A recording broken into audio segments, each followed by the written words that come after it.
Queridos amigos, queridas amigas, estamos aquí en su podcast Esperanza para Hoy con esta serie de estudios titulados Fundamentos de nuestra Fe. Estamos estudiando la creencia número 4 que habla sobre el Hijo, ¿cierto?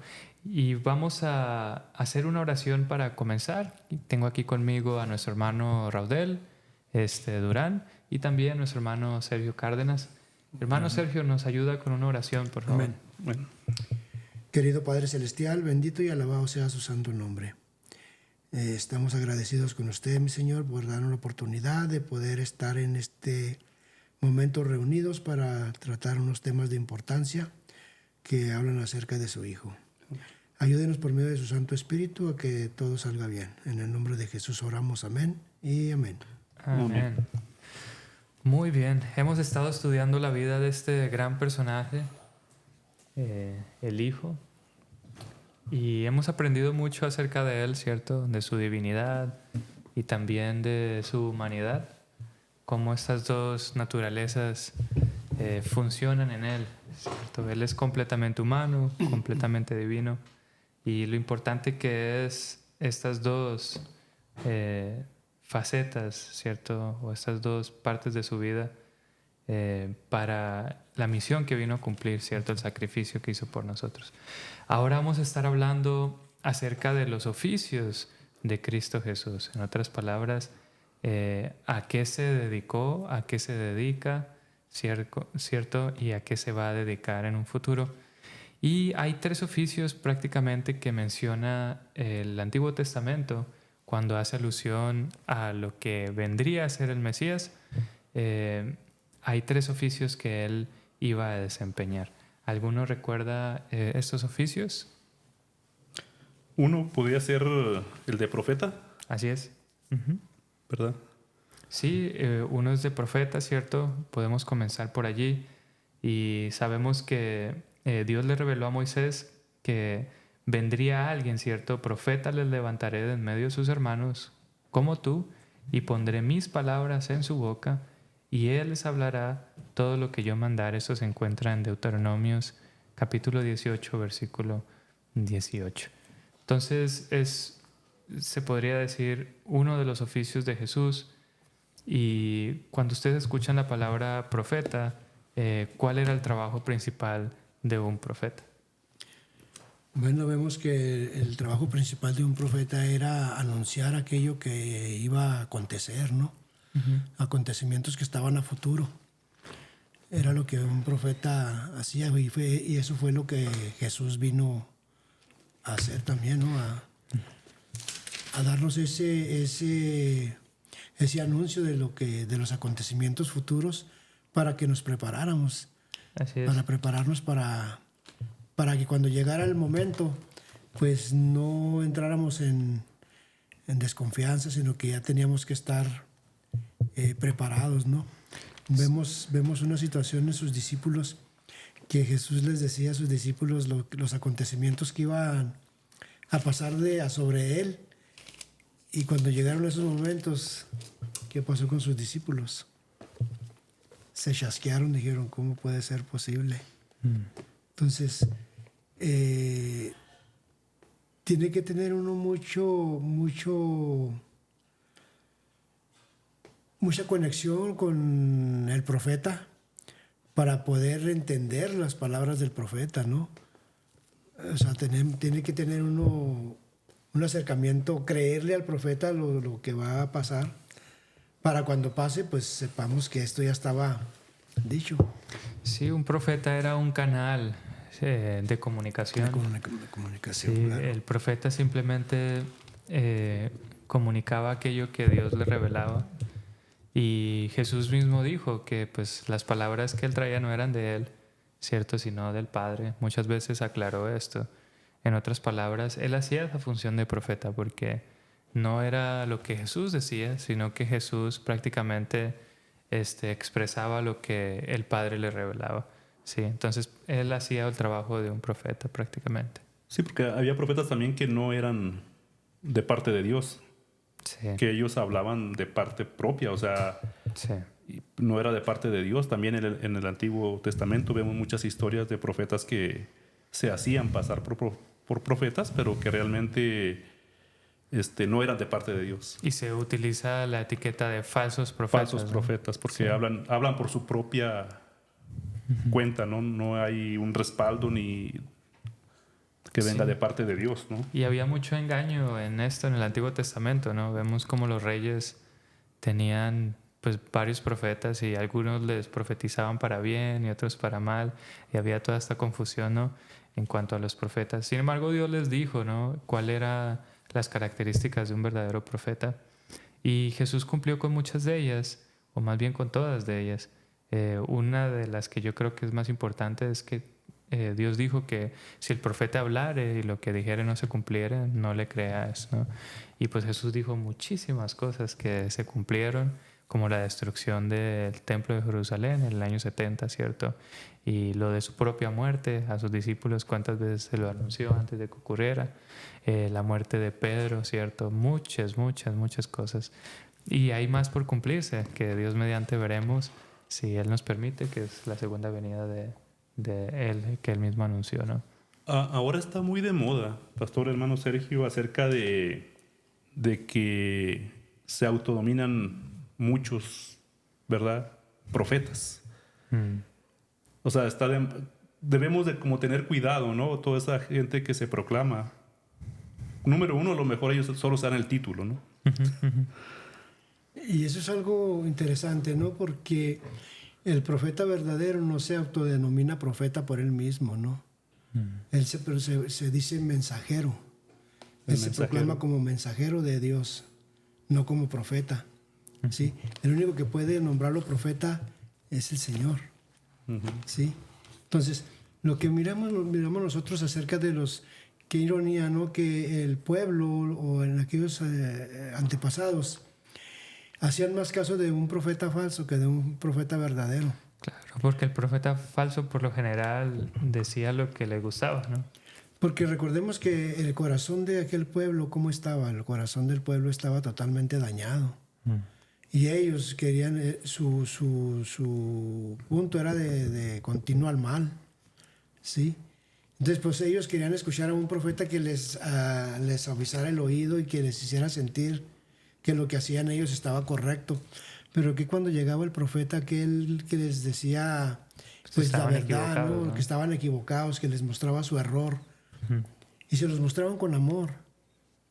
Los profetas del Señor se les mostraban con amor pues su pecado, porque era lo que el profeta confrontaba el pecado. ¿Sí?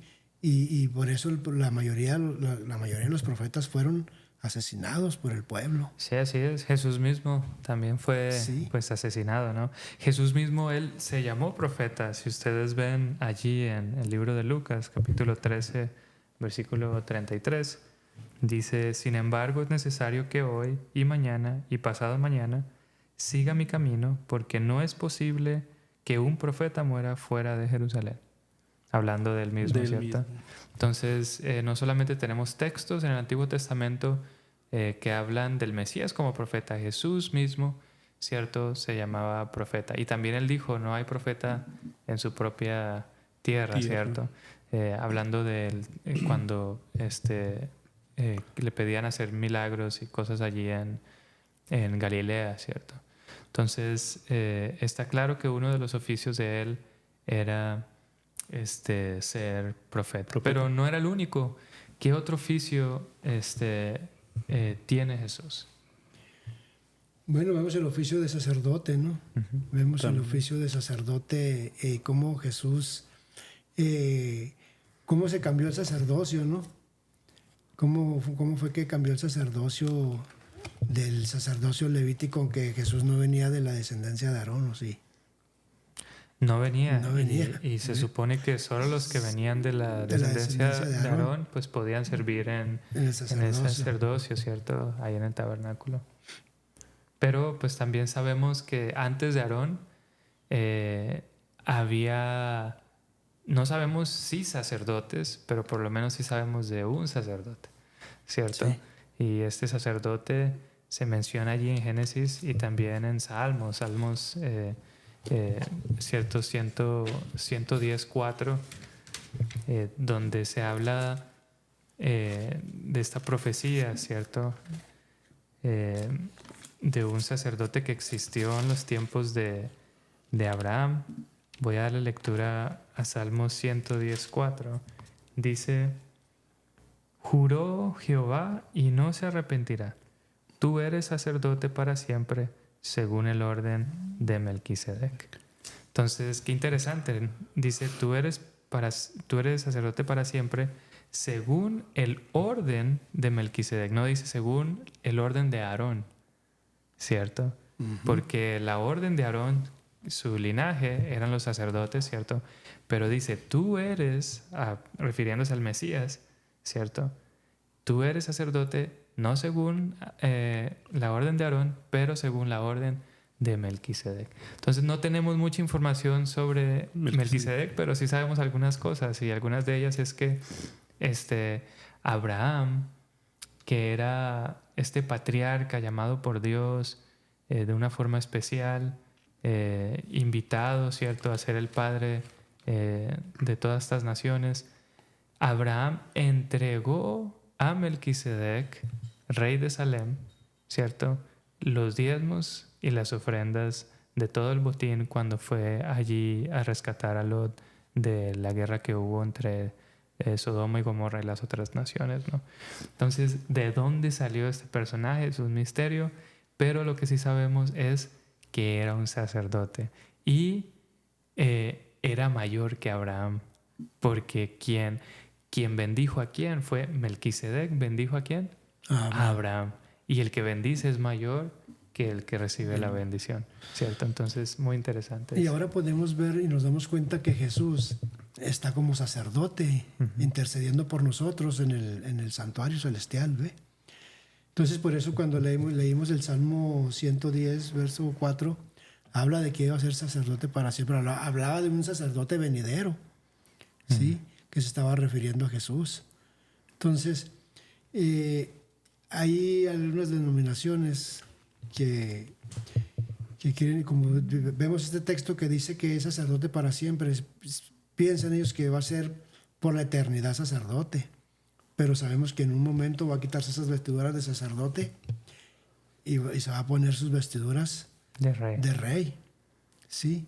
Entonces, es como decía hace un momento, hermano, que muchas denominaciones se quedan únicamente hasta la resurrección de Jesús y no ven más allá de lo que Jesús está haciendo en el santuario celestial, que está intercediendo por nosotros como sacerdote, por los pecados que cometemos pues a diario. Sabemos que nos equivocamos y mientras haya arrepentimiento, pues el Señor Jesús como sacerdote, Él intercede por nosotros ante el Padre para que esos pecados que cometimos sean echados a un lado, ¿no? Porque recordemos que en el tiempo de Aarón y de ellos, los sacrificios que hacían ellos de los toros, esos toros no podían quitarle los pecados. Ahí los tenían y cada año se les recordaba ese pecado. Y entonces el sacrificio de Jesús fue algo interesante, ¿no? Que dijo que hay un sacrificio una sola vez y para siempre. Él fue sacerdote y fue también la ofrenda al mismo tiempo. Qué interesante. Sí, ¿no? Sí, ahora, porque hablábamos de los cargos, ¿no? Fue sacerdote, profeta y rey. Sí, así es. No sé, hermano Raúl, si quisiera decir nada más algo. quería compartir que la tarea del sacerdote consistía en reconciliar con Dios a los pecadores. Esa era la tarea del sacerdote, ¿verdad? En aquel tiempo. Que claro, no es... al hablar de sacerdote, pues puede venir a la mente que hay en este tiempo algunos sacerdotes, pero no significa que ellos realicen lo que... Además ya no hay más sacrificios, o sea... Pero número uno, el punto era que quería compartir, era que consistía en reconciliar con Dios a los pecadores por medio del sistema de sacrificios, la cual representaba la provisión de una expiación por el pecado. Como decía Sergio, o sea, al último, Jesús, nuestro sumo sacerdote, vino a él ofrecerse, ¿verdad?, como sacrificio para reconciliarnos con Dios. Dice la Biblia que éramos enemigos de Dios, Sí, así es. ¿verdad? Entonces, los que no aceptan ese sacrificio, podemos decir que siguen siendo enemigos de Dios, ¿verdad? O sea, Sí, hay algo ahí, lo dice Corintios. Entonces, los sacrificios no eran suficientes. Los que se hacían en el Antiguo Testamento no eran suficientes, lo que acabas de comentar. Y vemos que era una sombra de lo que había venido, de lo que iba a venir a decir Jesucristo, Así es. ¿verdad? Para ir cerrando, entonces, entendemos que este trabajo de sacerdote que Jesús tenía lo hizo en la tierra, pero también continuó el oficio de sacerdote, ¿dónde? En el cielo, ¿cierto? En ese santuario celestial que el original del que se tomó la muestra, La del réplica, que hizo ¿no? la réplica De la que le hizo Moisés acá en la tierra, ¿ve? Así Y es. mucha gente no creen que hay un santuario celestial donde Jesús está como sacerdote intercediendo, o sea, y tiene los mismos, recordemos los utensilios, muebles, ¿no? los muebles que había, están exactamente. es lo mismo, ¿no? Y vamos a cubrir más adelante en Estos- otro episodio, ¿cierto? Este tema de una manera más profunda. Pero bueno, hemos llegado a nuestro fin, ¿cierto? Con los oficios de Cristo como profeta, como sacerdote. Y en nuestro próximo episodio vamos a hablar de el oficio de Cristo como rey. Así que muchas gracias por ver este canal. Gracias por seguir estas enseñanzas. Compártanlas, denle like y esperamos que hayan sido de bendiciones para ustedes. Dios los bendiga y nos vemos en la próxima.